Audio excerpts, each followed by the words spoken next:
Good morning and welcome to the Blue Economy webinar series. My name is Corrine Lenz and I'm the content director here at Actual Media. I'll be your moderator for today's discussion where we're talking about implementing green infrastructure.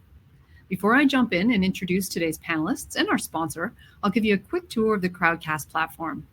By now, you've probably noticed a few people, or more than a few people, checking in on the right-hand side of your screen with the chat feature. We've got pretty good coverage from across the country today. Please say hello, let us know who you are and where you're from. Right above the chat, you'll see an Actual Media icon. If you click follow, you'll continue to be updated on our Blue Economy webinar series as new webinars are announced. Down below, you'll see a variety of information. You can see how many people are signed in for today's webinar. You'll see the polls feature where we encourage you to cast your votes. You'll also see a little green button that links to the speakers' websites, so be sure to check those out as well. And most importantly is the Ask a Question feature. Don't be shy about becoming part of the conversation. We'll do our best to answer as many questions as possible, and any of the questions we can't get to will be sent through to our speakers following the event. Today, we are kicking off the first conversation of our 2022 Blue Economy webinar series. Looking at our attendee list, I can see we have lots of familiar names, so welcome back. For those of you joining us for the first time today, I strongly encourage you to visit Water Canada's events page where you can find recordings of all the great webinars we did last year. We have a powerhouse panel of speakers lined up, but before I introduce them, I would like to invite Mark Glutny from our sponsor, Ducks Unlimited, to say a few words. Mark is up next. Good morning, everybody. It's a pleasure to be here, join you today and day after World Water Day. It was a privilege for us to sponsor this event, and I was going to spend my time talking to you about a new initiative that we launched yesterday. Next slide, please. This is Nature Force, and really it's talking about taking action to address our futures. And really it's all about building resilience to climate change, and how do we work to help communities build that resilience to flooding and to all the increases we're seeing as we see more intense and frequent storm events. This Nature Force partnership is interesting because it's bringing together leaders in the property and casualty insurance industry who have been experiencing unprecedented damage claims as a result of flooding challenges across Canada over the last decade, and really they're very concerned about how do we build better resilience into our situations and our systems across Canada. So many of them have stepped forward and joined into being part of this Nature Force partnership. I work with Ducks Unlimited. I'm the National Director of Research for our organization. We have a long-standing experience in wetland work. We focus on wetland research. We focus on restoration and building conservation solutions. We've been in Canada since 1938. During that time, we've conserved about 6.6 million acres across the country and restored about 3.3 million acres. So if I could go to the next slide. This Nature Force is really about bringing the strength of our partnership together to really help build an understanding and a force to fight climate change and the potential devastating impacts. If you look at the symbol, it's really talking about conservation, working with the insurance partners to fulfill and address issues that are of public interest. Ultimately, what we want to get is a point where we see greater investment in natural solutions and natural infrastructure as part of the solution to building more resilient communities. If I could go to the next slide. What we're proposing to do is to work on in 3 areas across Canada, one in the Fraser Delta in BC, in Ontario, and in Quebec, and really looking at building some pilot watersheds, assembling partners ourselves, the insurance industries, academics, regulators, and government, and coming together to build some models on some key watersheds that will help us understand and identify those natural features, wetlands, riparian zones, that we can restore that will most impactfully attenuate the risk of flooding. So the model will help us understand where we should do conservation and restoration work. The intent then is to go in and actually do the work, do the restoration, and build the strong science to be able to demonstrate that, in fact, putting these natural features back on the landscape is a part of the solution to building more resilient communities. And then using that demonstration to talk to regulators, to talk to land planners, to talk to government about broader investments, to basically return a bunch of those natural features that we've lost from the landscape over the last 200 to 300 years. In doing this, we realize a host of ancillary benefits, including water quality improvement, carbon sequestration, habitat conservation, biodiversity responses. So we're using the biggest, we're focused on addressing the biggest challenge, using nature as part of the solution. So we're happy to have launched this initiative and to have brought this information here for everybody to learn about, and we're happy to be a sponsor for this this discussion today, and look forward to learning more about from the panelists. Thank you. Thank you so much, Mark. Thank you. Before I introduce today's speakers, I'd like to take a minute to acknowledge the many First Nations and Indigenous peoples of Canada, the original stewards of this great country. I'm in Toronto, which is located on the traditional territory of many nations, including the Mississaugas of the Credit, the Anishinaabe, the Chippewa, the Haudenosaunee, and the Wendat peoples. We all share in the responsibility of our natural infrastructure, and there is much we can learn from the traditional knowledge of the land, water, and materials that allow us to build projects that benefit all Canadians. All right, so let's get started and meet today's experts. I'm going to begin by inviting each of our panelists to screen. Once they're on screen, I'll have them spend just a few moments to introduce themselves and tell us just a little bit about where they're from, what their role is, and what perspective they bring to today's discussion. First up, we have Roy Brook from the Municipal Natural Assets Initiative. We then have Lara Ellis from ALICE Canada. We have Eric Melliton from Wilfrid Laurier University. And we have Thomas Mueller from Canada Green Building Council. Just going to let the technology catch up with me here a little bit, get everyone on screen.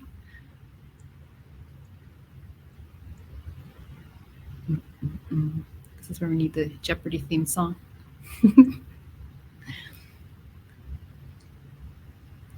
I am going to go ahead and ask Roy to go first and introduce himself. Let me just see. Roy, can you just say hello? I just want to make sure we can hear you well. There we go. You want me to say hello? Can you hear me okay? Yeah, yep, I can hear you great. So Roy, will you go ahead and tell us a little about who you are, where you're from, and what perspective you're bringing to today's conversation? Well, thank you very much for the introduction. Really delighted to be here. My name is Roy Brook. I'm the Executive Director of the Municipal Natural Assets Initiative, which is a national NGO. I'm calling in from Victoria, which is the traditional ancestral territories of the Lekwungen people.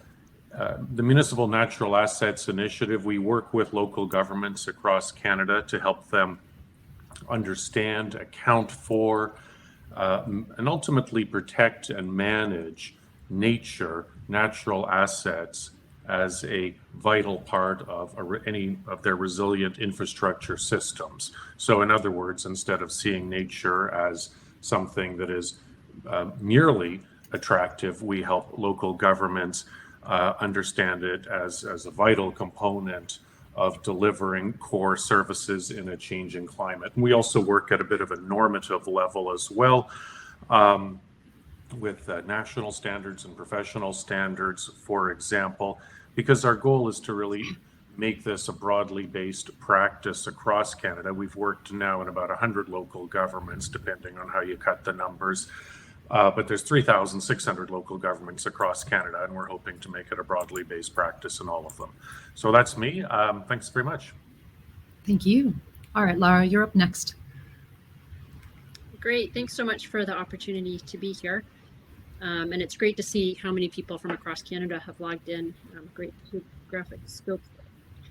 Alice originally stood for Alternative Land Use Services. We work with farmers and ranchers to put nature back on agricultural land. We have 35 programs across Canada. Happy to announce yesterday our latest program in Peel Region. The partners, Credit Valley Conservation Authority and the Toronto Region Conservation Authority. Also an area where Roy's group has worked, so there's going to be some overlap there. So we work with farmers and ranchers to put nature back, so wetlands, grasslands, riparian buffers, tree planting, all of which is an important part of natural infrastructure. And, you know, we've done some similar to what Ducks Unlimited is embarking on. We've done modeling to show the scale at which natural infrastructure restoration is helpful to reach certain objectives. There's some links in the chat coming up, I think, where people can look at the research that we've done. So this is a really, really great area of interest for groups like Alice, because of course we know we can have real impacts. Some of the work that Roy has done on the municipal side is really critical because we need to be able to integrate this into policy. Thank you. Your sound is just a little bit in and out, Clara. I don't know if there's something on your end with headphones possibly, but I think we're going to move, heading over to Eric here anyway. Eric, you are up. Hi, good morning, everybody. Thank you for the opportunity to have me represent both our Laurier Sustainability Office and the institution as a whole. I've been serving as the Manager of Sustainability since April 2021. Super proud of being one of Canada's greenest employers, having pillars within sustainability and indigeneity as well. We're super happy with the fact that we're representing 20,000 plus students across multiple campuses in Brantford, in Waterloo, Kitchener, and upcoming in Milton by 2024. What is intriguing about our sustainability office is we're working towards integration of a lot of our initiatives that have been focused on building retrofits and building capacity and engagement with students, staff, and faculty to now encompass a broader scope. With my former role at the Toronto Region Conservation Authority for the last 7 years before coming to Laurier, I've been a big fan of working with institutional partners, nonprofit groups, municipalities, and governments to help with green infrastructure capacity. We're starting to move towards that within Laurier's scope in expanding our green infrastructure and natural assets within our Waterloo and Brantford campuses. We were recently pushing for work with our Indigenous Student Center, and we've also and we've also been pushing for looking towards the future in terms of resiliency and building a capacity for our academic research centers to really showcase the work that they're doing already, including our Laurier Institute for Water Science and our 25 other research centers that are within our scope. So I'm really happy to represent that today. Thank you for the opportunity. Well, thank you for being here, Eric. All right, Thomas, you are up. Okay, thank you, Corinne. Thank you for inviting me to this panel. It's a very interesting topic. I'm President and CEO of the Canada Green Building Council. We are a national nonprofit. We're about this year is our 20th anniversary. We're very much an industry-driven organization that drives green building practices across the country, and it includes both new building design as well as building retrofit. We both, set standards, advanced standards for green building construction and retrofit across the country. And we also, part of our work is also to certify to these standards and work directly with the developers and the owners of these buildings to deliver building infrastructure or building assets that have a way lower impact on the environment. Currently, we're also working on a lot in the area of climate change. We have a zero carbon building standard that allows to build buildings that emit zero carbon emissions over their lifetime. There's several that have been built. One is actually just up the street from Wilfrid Laurier at University of Waterloo, which was one of the first one. Evolve 1 is an office building. And then the other one we do is the Leadership in Energy and Environmental Design Building Rating System, which is the most widely used and a global building rating system. The reason why I'm mentioning that, because the building sector has probably the most impact of any other, more impact than any other sector on environmental impact than any other sector on our environment. And that includes, of course, water resources and just how we treat the natural environment. So we have done a lot of work in that area to reduce impact, and hopefully be able with the panel today to share some of those advances that we have made over the last 20 years. Yeah, fantastic. All right, thank you, everyone. Let's dive in. So in preparation for this, I did a little bit of research, and I was looking through, and I could find last summer, the governments of Canada and Ontario announced investments of more than 29 million for 19 green infrastructure projects. And the municipalities are contributing another 14 million to their respective projects as well. And the project cited includes all kinds of things, rehabilitation of stormwater management facilities, replacing damaged water mains and sanitary sewers, upgrades to wastewater treatment facilities, upgrades to drinking water systems, and the list goes on and on and on. And this is just Ontario. So there are similar projects happening across the country. But what seems very clear to me is that it's a really exciting time to be talking about green infrastructure. So I think to kick off today's discussion, what I would love is if we could take just a moment to define what exactly green infrastructure is and how it differs from natural infrastructure. I think we've already had those topics come up a little bit. And I think I'm sure each of you probably have a slightly different perspective, but Lara, can I ask you to kick us off? And I'm hoping Roy and others can jump in and add their thoughts too. Sure. I hope my audio is better now. It sounds good. So Alice works on natural infrastructure, which we would define as anything natural. So anything growing, trees, grass, that sort of thing. My interpretation of green infrastructure would be where there's a component of engineering along with natural infrastructure. So I don't know how different that is from everybody else's view on the panel, but that's how I see differentiation. We're still having a little bit of difficulty hearing you. I don't know. Roy, did you want to jump in too? Sure.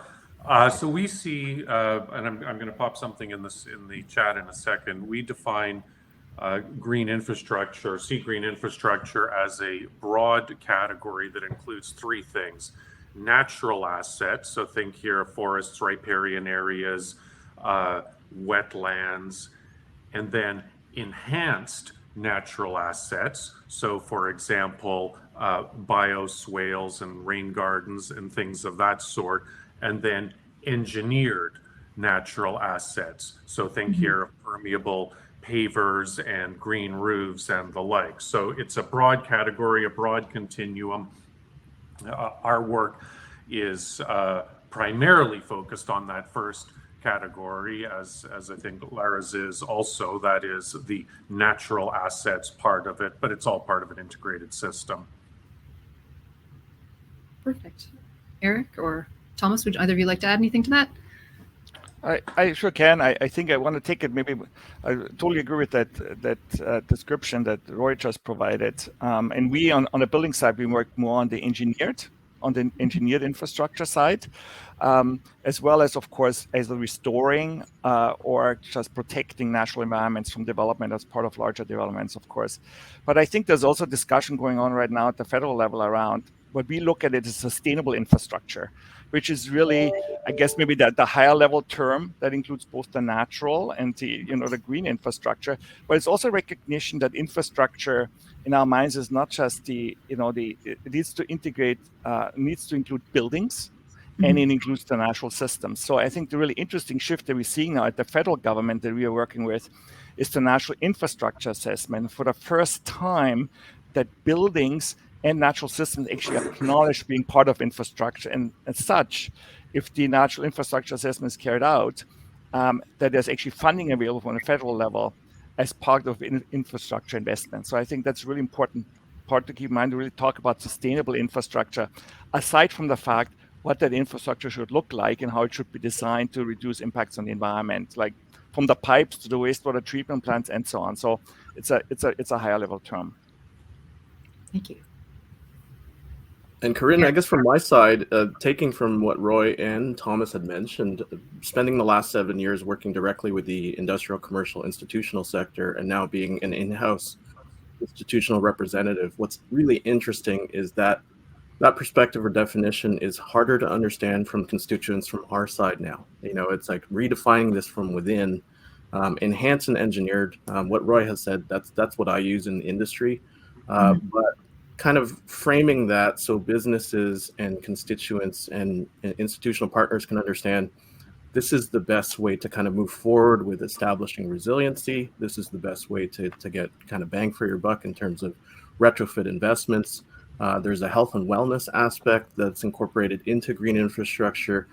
For us, it's student, staff, faculty access to be able to access some of the natural assets and green infrastructure that's available, not just for health and wellness and for greening, but for academic research as well. So green infrastructure from a Laurier perspective is definitely a lot different than another business or commercial entity. That's great. Interesting. Well, thank you for that. We have a pretty diverse audience, and I think it's a great primer for everyone to understand exactly what we're talking about today. I could All add right. just a quick small comment if you wish. Just on this definitional thing, something that we found really helps is the following idea. So no one builds infrastructure to build infrastructure. You build infrastructure to deliver services. And the real question is, what does it take to deliver services reliably, cost effectively, and with as many co-benefits as possible in a rapidly changing climate? And it's sort of a subtle but all important shift in thinking.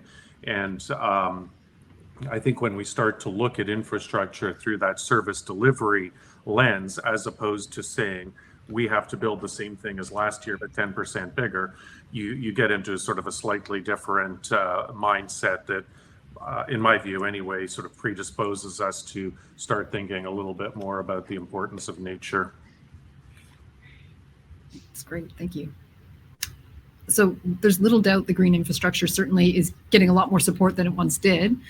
Climate change seems like the obvious answer, but what are the other, is it climate change strictly, or are there other factors driving this, increasing interest and focus and investment in green infrastructure? Roy, I was going to start with you since I thought this might be a good one for you. Thank you. So I think there's different kinds of things that are driving this at an international level. So a couple of years ago, there was a major report of the Intergovernmental Panel on Biodiversity and Ecosystem Services, which really pointed to a very substantial decline, probably no shock to anyone listening, but a substantial decline of Earth systems. Not long after that was the Dasgupta report from the UK Treasury that really said, look, we have to start counting nature into our economic systems, treating it as though it matters, because it does. The World Economic Forum has come out with other similar kinds of numbers showing that I think it was $44 trillion worth of, I might butcher this slightly, but the gist of it is that 44 trillion of global supply chains are moderately to severely intertwined with the health of nature. So we've seen kind of at an international and policy making level this really sort of strong science-based and economic realization that A, we rely on nature, B, we have to start acting as though we rely on nature. And then I think if we drill down to kind of national and subnational and local levels, we're starting to see a solid evidence that green infrastructure can have local life cycle costs, and that it can provide a range of co-benefits. So a healthy wetland or a healthy forest, in addition to sinking water, to storing and retaining water, can provide a wide range of other community amenities. I mean, who really wants to go have a romantic date at a culvert? But if you have a healthy forest, it's providing a whole range of other community benefits that really make our communities worth living in. That's great. In addition to the nature's free services that we take for granted, I I think to value that now, I think is really important. But I think the other aspect, and I don't want to take away from any other questions you can ask, but if you just look at, COVID, and where people actually, couldn't travel to actually get to nature, but in our cities, access to nature is actually in our major cities actually quite limited. Like even in places here, like Vancouver is probably better because you have the seawall and you have the North Shore Mountains just across, but there was actually limited access even to those mountains and to those parks because they didn't want too many people in there. So I think we need really to think, is our cities are densifying, particularly large cities. And, you look at the GTA, which is now going down to Hamilton and down to Windsor, this whole growth corridor. We have to really think about how we treat nature in cities, and that just having a green park with some lawn is, I think, from a planning perspective, is probably an outdated concept now that needs to be really rethought, and that people have access to nature for respite and just enjoying nature, and that also invites nature back into cities. I think that's a really important consideration. Sure. Yeah, I hope my audio is working better now.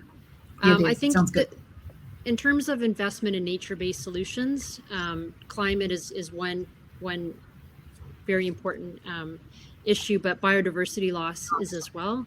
So I think that the fact that we're dealing with an existential threat to biodiversity, being able to support that through restoration initiatives, as well as reap the mitigation and adaptation rewards for climate change is very important. Corinne, from our side, we published a landscape master plan back in 2020, and it really was identifying some of the barriers that we would typically experience, which is obviously financial and capital oriented. But on the flip side, when you look at some of the reasons why we published this and we created this concept, was really to increase our forest tree canopy, reduce our footprint of our roads and our parking. We're a heavily urbanized institution. All of our institutions are very urbanized in terms of multiple locations. So enhancing our access and our identity within a sustainability side, within our indigeneity work, being able to provide EDI access, addressing our history and our heritage within our communities. Green infrastructure is well beyond just climate change and resiliency, and isn't just a barrier based on money. We're finding it is that students were clamoring for that during the pandemic. Academics were clamoring for that during the pandemic as well.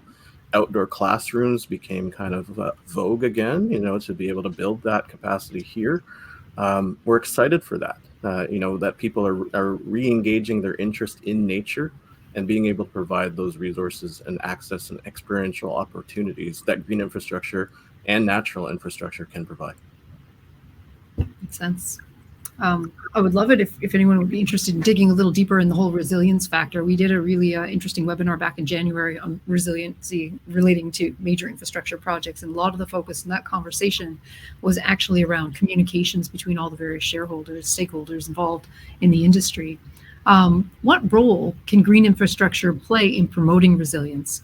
And I know that certainly with the flooding and Snowmageddon and everything else that we've experienced in the last just year alone, what role can green infrastructure play to help in that sense? I can start off. So we know that putting nature back on agricultural lands helps mitigate flood. This past year, we've also seen that it's very important in terms of drought, so food security. We know that farms that have wetlands, better soil, fare much better during times of extreme weather. So there's a whole bunch of different issues that nature can help resolve. So it's not just flooding. Water quality is another one. We know with climate change that water quality will continue to become more impaired at a faster rate. So natural infrastructure can help resolve that. That's great. Certainly. I think you need to look in terms of and just losing it from a city or community perspective. I think in order to use natural infrastructure systems or engineered or natural within cities, you would have to design your buildings in a way higher efficiency level. Like this is really this kind of, like when we just take stormwater or rainwater, like how rainwater comes off a site, we all understand like green roofs and then, less, more pervious surfaces that all promote water retention on a site. I think we need to figure out is if we kind of complement existing infrastructure systems with natural systems in cities, to what degree the efficiency has to increase in buildings for, let's say, just water or wastewater and these types of things. I think that's really important. We don't know that yet, what they would look like, because right now it's just usually it just goes into the pipe, right? And as the city is densifying and the events around climate change, rainfall intensity is going up, there's more rainfall, those systems going to be really stretched to handle all of it. But I think we haven't really figured out at the larger cities, what will that actually look like? Where do we have land to put those systems, and how is it going to be managed? Like on a practical level, the pushback you're still getting against green roofs is actually quite amazing, right? That all the reasons that you have to put a green roofs on the city that would flow stormwater for a certain period of time and just the flows, besides all the other benefits, is quite significant, right? And then you have this whole issue around, particularly in the biggest cities, around land economics, right? That every little piece has to be transferred into some kind of square footage that you can sell or lease or, and so on. I think these are real issues that we need to address. And what do natural infrastructure systems will look like within a kind of a city context? And how would they have to be engineered? I think it's really important. To kind of add to that, from Thomas's side, the historical corporations and institutional partners that I've worked with have typically looked at green infrastructure and natural infrastructure opportunities as a way to enhance certification. So if they're pursuing LEED certification, CAGBC certification, in our case, STARS ASHI certification, putting something in could actually get us more points per se. That being said, now the perspective is starting to change as people are becoming more aware of environmental social governance, CSR, and SDG type of impacts, that now we're starting to look at, well, does this impact our footprint? Are we causing problems downstream? Are we building resiliency for our company or our institution? I'm excited for an annual IKEA challenge that takes place within the business program for Laurier. The winning project this year was a stormwater green infrastructure project. They want to put in a bioswale as a pilot with IKEA. We volunteered to explore putting that bioswale pilot on our campus instead, so that more of our students can learn about this infrastructure firsthand, and the students who actually built the pitch can actually showcase what they've learned as an industry proponent. Well, that sounds very cool. I want to hear more about that project. I could add maybe a bit to the question. So resilience to what? If we think about resilience to physical risks, here's the thing. Local governments across Canada, they manage around 60% of the country's infrastructure. They already have an infrastructure deficit. Much of the existing stock is old. It has not been maintained properly. It needs renewal. At the same time, local governments are getting, as we can all see very clearly, hammered more by the physical effects or the manifestations of climate change, flooding being an obvious one. So the point here is that local governments cannot simply build their way out of this crisis. There isn't enough money to go around. And so if we want to be resilient in a changing climate, to the physical risks, we must start looking at nature differently, because in urban and peri-urban areas, that is where nature's benefits are most keenly felt, because we're closest to it, but it's also where it's most at risk. So I think in urban and peri-urban areas, the linkage to resilience is a fundamental one if we want to continue living the lives that we live and having the services that we're used to having. In terms of economic resilience. So there is necessarily going to be a massive transition economically as we move to net zero by 2050, which is what the scientific community says we need to hit if we want to stay in a 1.5 degree world.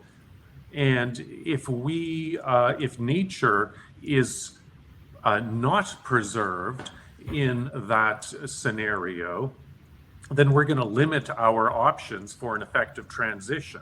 And I pointed earlier to the statistics around our dependence of supply chains on nature. So we need natural infrastructure. We need green infrastructure, I believe, anyway, for economic resilience.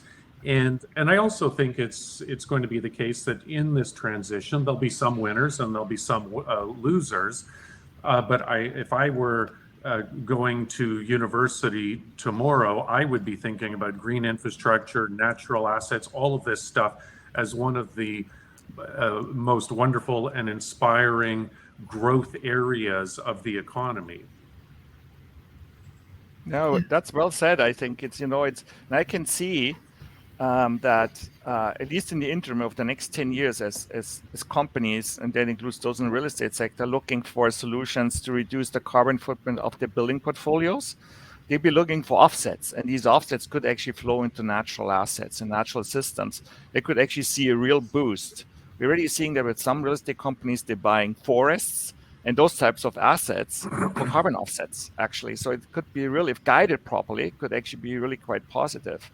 Have a positive impact on actually maintaining and bringing back some natural systems that have been degraded over the decades. Excellent. All right, let's take a question from our audience here. I'm wondering about the status of green and carbon-based financial accounting in Canada. Are there any policies being advanced? Anyone like to take a stab at that? All I know is that the companies that we work with, they all have more and more have zero carbon standards, and they're putting processes in place now. And it's all based. I would want to say it's based on altruism, but it's actually based on climate risk and money that is threatened. But many of these companies do actually assess the climate risk. They're putting in carbon targets, and they are investing in how they can achieve those targets, carbon targets, depending on the next 10, 20, 30 years.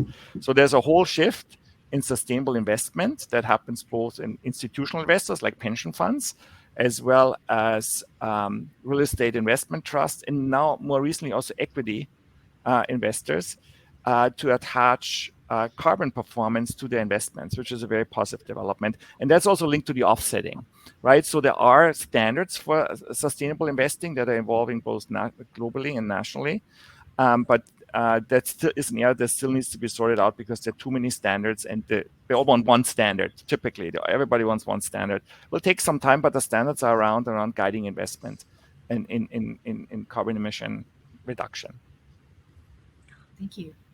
I could add something quickly to that if you wish. Yeah, go for it. Okay, so we're moving towards a net zero economy by 2050. This is getting baked into law. This is in many jurisdictions. We're seeing cities, countries establishing this as a goal. We're seeing major corporations move towards net zero. And as was just said, so sustainable finance is kind of the lifeblood in the veins that is actually going to help make that possible. So I think that's kind of the overarching context for what we're seeing. There's additional drivers like the Task Force on Climate related financial risk disclosure, if I've got the whole name right, and a similar one for nature-related risks that just put out its kind of beta version of their reporting framework. So there's all these big kind of global drivers, and it's happening, and all around us now. And the only question really is at home in Canada: are we going to fully seize the opportunity, or just kind of get steamrolled by it? I think that at a much more granular level in Canada, there's another piece that's playing out, which is that the Public Sector Accounting Board of Canada does not actually allow natural assets to be considered tangible capital assets for accounting purposes. And is that a huge deal? Well, I mean, if you really want to do this work, there's absolutely workarounds within the sort of the confines of the Public Sector Accounting Board standards. But what it realistically means is that for everybody that's not doing this work and not reporting on natural asset-based risks, liabilities, there could well be a case where local governments and other public sector entities are carrying liability risks that they don't even know to ask about, much less that they're disclosing to anyone. And I believe and hope that the public, there's I think a lot of interest and momentum towards changing those Public Sector Accounting Board rules. The PSAB is in the midst of a consultation around this. A lot of submissions have been made. Accounting standards don't change quickly, but I am optimistic that they will change, and I think there's at least some reason for that optimism. Thank you. We've got a few questions coming in now. What I would like to do is switch gears a little bit and then come back to these questions. So before this event, I'd asked each of our panelists to think about a green infrastructure project, large or small, that they've either been a part of or aware of, that they're really impressed by or think could be replicated in other parts of the country. Thomas, why don't you lead us off on this one? I think you got a little bit of a different perspective from the building side. Well, the one I like, which is also very prominent, is our convention center here in Vancouver. That actually had some really interesting feature on, because it's right on the waterfront, it's downtown. There was a lot of, this is now, I mean, it's been used for it was built from the 2010 Olympics, right? So hosted all the TV stations were hosted there. But the interesting thing is that it has the second largest green roof in North America. It's a huge green roof, which is also a natural asset, because if you live along the waterfront, you look down, what you don't see some kind of tar and gravel, huge roof expanse. You actually see a green roof that goes up to like 3-4 feet tall in the summer until they mow it down. It's a big feature because it is an asset for people living there looking down. It's an asset. When you walk by there, it's habitat now. You see birds in there, and we have actually, when you have meetings and conventions, and you see actually wildlife in that on that green roof. It obviously makes a contribution to stormwater management, but they also recycle actually the water from the green roof, and they use it for toilet flushing. So they don't use freshwater resource; they use it for toilet flushing, so it's recycled. And they use it, and they also use it, I think, in part, at least at the beginning, use it for irrigation of that building. And at the same time, because it's a waterfront, they actually restored underneath the convention center, which juts out over the water. They actually installed a natural reef back there underneath, an artificial reef, so for wildlife to come back, aquatic wildlife life to come back, and actually measure it every year, and it has just taken off in terms of the different species that populate this artificial reef. So I think these are some of the solutions that could easily be replicated at all major infrastructure projects across the country. And it's just that you have to have the willingness and obviously the investment. But it's a huge benefit now. It's one of the most popular convention centers in the country, even not in North America. You can hardly get in. And it's become a great asset with a technology that's now well understood and could easily be replicated. Thank you. That sounds, I have heard of the convention center and all of those before. I remember when they built it, it was an amazing story then too. Awesome. Eric, why don't you tell us about something here? Yeah, so I'm drawing from a little bit of a past experience, in the sense that a lot of the focus of my previous work was in engaging with the IC&I sector to help them with addressing stormwater fees and credits that were positioned around that in the GTA. But if you expand that into the rest of Canada, it's the same type of approach, is trying to build in a retrofit capacity for green infrastructure or natural asset implementation that Mhm. fits within an affordable economic driver for the company, not necessarily building the massive installation like an IMAX Corporation green parking lot, but building something that is within their reach, and attainable. So it's an early adoption of green infrastructure to build on that capacity moving forward. For replication, utilizing existing policy or existing incentivization or grants that are available, replicating that within the portfolio. So when companies see a successful project at a multinational level, they can build that replicable project in another location. In Laurier's case, a little bit more bias here in this case, we have smaller micro projects that are like that, where we've built we have a green wall, we have green roofs. We're looking at building a resiliency pilot for saltwater management to see if we can actually address saltwater runoff during the snow season. These are the types of things that we can influence, but also sharing those best practices within our Sustainability Professionals network of colleges and universities, both in Ontario and across Canada. That's an ability of ours to, at a micro level, influence other projects to be replicated. So I'm a big fan of what Thomas is saying. That's great. Okay, Laura, how about you? Yeah, so I think Stephen put in the chat a link to our Modeste Natural Infrastructure Project. So we finished the first phase of that project, which was funded largely by the government of Alberta. It allowed us to put, I think, I'm not good at stats, but close to 1,000 hectares of nature back on agricultural land. We also had support from EPCOR, the water utility, and City of Edmonton, because they were interested in knowing how rebuilding upstream natural infrastructure will help with water quality and water quantity issues. During one of our partners, there's 4 different Alice communities that are part of that sub-watershed of the North Saskatchewan River Basin. So the area that we were working in is about 5,000 square kilometers. We did modeling with University of Guelph, hydrological modeling to understand the impacts of our projects, where to target projects for the most impacts, and some of the co-benefits. So through this process, where our main project partners in Alberta are the municipalities, they see the value of natural infrastructure.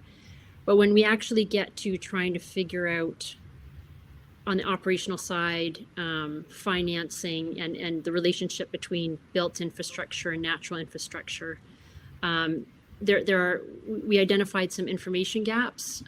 Work was done by Parkland County specifically to look at where some of we started to call them hotspots in the built infrastructure are. So where culverts are washing out, where there are repeated issues, and then trying to use the modeling to reverse engineer where rebuilding natural infrastructure will cut down on the impact of storm events and just regular rainfall, et cetera, on those hotspots. So there are information gaps. There's communication gaps between the different municipal departments. So we're expecting over the next few years to be working closely with the municipalities to sort of better understand where that information needs to be collected and how to incorporate natural infrastructure into infrastructure planning. So the work that the other panelists are doing is really critical here, because it's re-envisioning how nature can be incorporated into municipal planning, financing, operations, and it gets quite complicated once you try to figure out sort of beyond broad strokes, what does that actually look like? Who in the municipality needs to be involved? When you're going out to look at hotspots, how is that information collected and quantified and all of that? So it's exciting, but yeah, as we get deeper into it, it becomes quite complicated. So we definitely need more experts like Roy and his group to be involved to help us figure out what real implementation and integration looks like. Seems like the perfect segue to you, Roy. Thanks very much. So one of my favorite examples, and really the example that got all of our work started, is from the town of Gibsons on the Sunshine Coast. And they had a new development coming online in a part of town called Upper Gibsons. And normally when you have a new development, you need new capacity, you need new stormwater drains, new infrastructure to help meet the demand. But they kind of took a step back from this and said, well, do we actually need new stormwater drains and culverts, or is there a natural solution? So to make a long story short, they did a side-by-side comparison with modeling and economic analysis.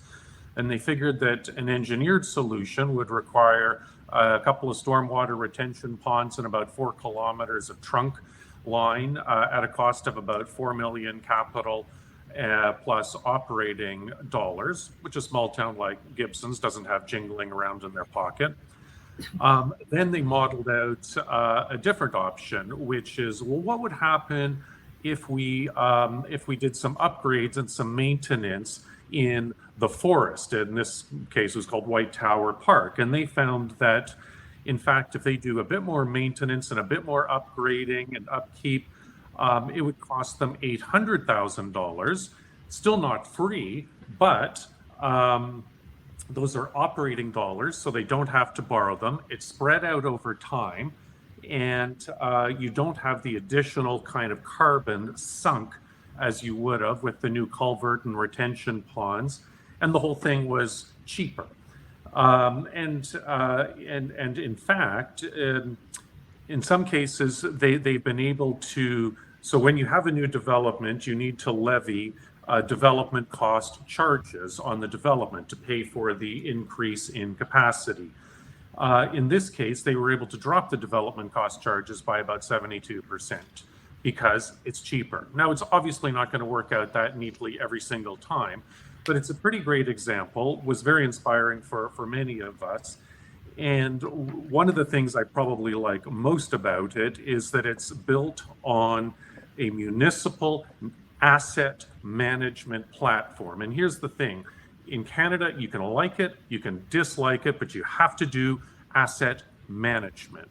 And so what this means, and all local governments across this country are moving towards modern structured asset management systems. In Ontario, there's even a regulation now forcing local governments to do this.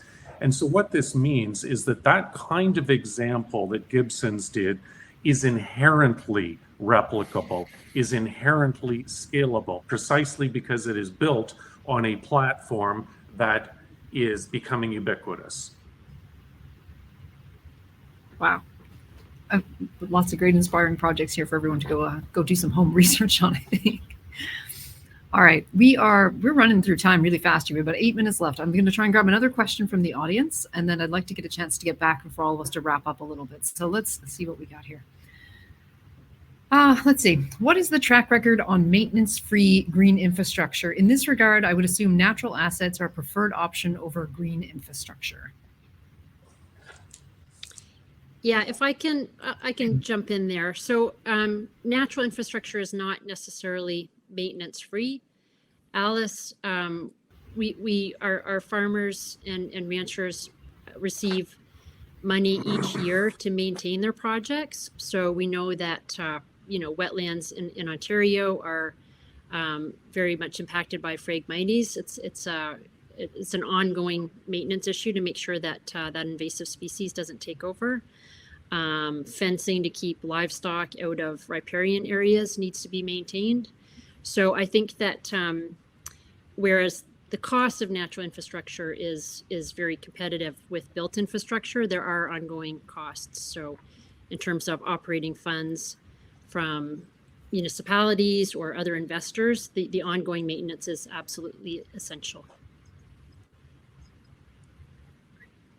If I can comment on that one, Corinne, from the green infrastructure side, what's challenging seems to be getting the funding and approvals to actually build green infrastructure typically doesn't actually include maintenance. Right. And what ends up happening is you put in a very expensive green roof or a very expensive permeable pavement system, which was already a challenge to get approvals for, and now you don't have a way to maintain it.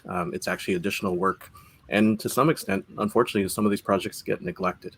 That component is actually a missing element in business case development. That's actually one of the strongest components to incorporate buy-in, incorporate capacity, volunteerism, to build in a larger network within either the municipal public sector or the private sector that's incorporating these implementation opportunities. But because people don't think of that, you see a lot of these projects turn into something that actually leads to a negative reputation as a result of it. Maybe I'll confine my comment to natural assets as opposed to, say, engineered natural assets. As Lara said, it's not necessarily the case that natural assets are quote unquote maintenance free, but it is the case that you need to do a side-by-side full life cycle comparison to get any sort of solid understanding. And here's the thing. If you have an engineered asset, it will have an end of useful life. It's 50 years, it's 100 years perhaps, but eventually you have to dig it out and replace it. Whereas if you maintain your natural assets appropriately, it may never have an end of useful life. In fact, it may become more valuable over time. The other couple of things that should be taken into consideration is that natural assets, and you can see some work on this in our work in the Credit Valley watershed. They have a certain sort of inherent plasticity. They will continue to evolve to a degree in a changing climate, whereas a pipe that's this big isn't going to get any bigger because it's rainy outside. It's built to do one thing, and that's what it will do. So they do have sort of an inherent adaptability in the face of climate change, and it's also the case that natural assets can, in many instances, provide not only the core service, whether it's stormwater management or flood mitigation, but a range of co-benefits. This could be anything from pollination to health, social, recreational, heat island reduction. And so if we're doing a comparison around capital and operating and maintenance expenditures, then we need to do a real comparison and look at all the variables, not just some of the variables. Thank you. We have 3 minutes left, so I'd love to try and give you both maybe 20, 30 seconds each for a final wrap-up thought. How can we expect to see green infrastructure grow or evolve in the future? I mean, maybe just pick one point you think that that's going to be something we should keep an eye on. Thomas, why don't you go first? I think it's as simple as in most things is a change in mindset. I think we have to get away from the thinking that we can put pipes in the ground and that they will serve us for the next 300 years. They necessarily won't, and it's very expensive. I think we need to change our mindset, and the mindset starts at the planning side in municipalities and with civil engineers, with the developers, thinking different about how we develop communities, how we deal with our infrastructure systems, because our cities are growing, becoming more dense. There will be more demand. So that's an opportunity to start rethinking it. And that's the hardest part, it seems. Just what you said before is that there's often no maintenance cost, or there's nothing. These systems sometimes are just abandoned. And this is kind of a passive aggressive behavior, people that not necessarily agree to that, and then just abandon it, right? Because see, that didn't work. So I think we need to change our mindset. Thank you. Perfect. Thank you. Okay, Eric, how about you? Corinne, from my side, I'd like to see a lot of the municipalities in Canada that have made either climate emergency declarations or have established climate change action plans to incorporate a way for not only within their asset portfolio, but within the IC&I sector constituent base to influence positively the utilization and implementation of both green and natural infrastructure. I think if we can link it to that, not only is there funding for it, like you've already said at the beginning, but there's an opportunity to build in those economic drivers, new jobs, new innovation, new capacity, and lead towards the future that we want to reach. 20 years can go by and none of this could be done. And at the same time, we have over 300 municipalities that want to do something. This is something that they can actually do. Perfect. Thank you. And Lara? I definitely think that we need to see investment at scale. There are very few groups. Ducks and Alice, are prominent amongst the groups that are working on agricultural lands and putting nature back. But we don't have. We need more investment in order to scale to deal with the problem. There's also some significant funding barriers from infrastructure funds. Municipalities currently are not able to spend federal funds on private lands. So there's some real significant barriers in terms of spending infrastructure dollars in the areas where it makes sense to, and simply just not enough support to build the capacity that we need in a time when climate change is really changing the face of Canada. Great, thank you. All right, Roy, you have to bring us home. Well, I think much of what I would have said has already been said, but to echo 2 points, I think fundamentally there really is an issue of awareness and culture. I mean, I can give you data and reports till you run away screaming, but finally, we need to acknowledge that nature is not something that's kind of out there and is pretty to look at, but is something fundamental that we rely on for just about everything we do, and that is very much about awareness and cultural change. The other thing that I would say, just riffing on Lara's point, is that I don't believe there will ever be enough public sector funding to do the kind of acquisition, restoration, rehabilitation that we actually need to get the job done. One small project that we worked on in BC soaked up $54 million for rehabilitating floodplains, and that's 25% of the entire natural infrastructure fund of the federal government. So finally, we need to find a way to harness the power of the capital markets, but in a way that does not commodify nature. And that's the real balancing act here. That's where the real money is, but it's also where there's a lot of peril, very narrow path to get that done right. Thank you so much. Thank you to all of our panelists for making the time to be with us today. I can't believe how quickly we've run out of time. Thank you, of course, to all of you that tuned in. Your interest and participation through the chat features, questions, and polls go a long way in infusing these virtual events with a real sense of community. I would also like to add another big shout out to Ducks Unlimited. Thank you so much for your participation and your sponsorship for today's webinar. We would not be able to host important discussions like this one without industry support. If you enjoyed today's webinar and want to hear more from leading experts in Canadian wastewater, stormwater, and drinking water, mark your calendars for June 1st to 3rd for the Canadian Water Summit and REMTech East happening in Niagara Falls, Ontario. The whole team here at Water Canada has been furiously working away to develop an outstanding conference agenda that focuses on the inspiring people, projects, and teams that are leading Canada's water industry. We'll hear from experts on technological innovations, groundbreaking research, case studies from Canada's largest stormwater projects, and we've got keynote presentations from Nick Nanos, Robert Swan, and Simon Jackson lined up. If that weren't enough, the Waters Next Awards are also part of the Canadian Water Summit. So if you have an awesome project or you know of an awesome project you would like to nominate, it's not too late to submit it. We're accepting entries until the end of March. You can see a full agenda and learn more about Waters Next Awards by visiting watersummit.ca.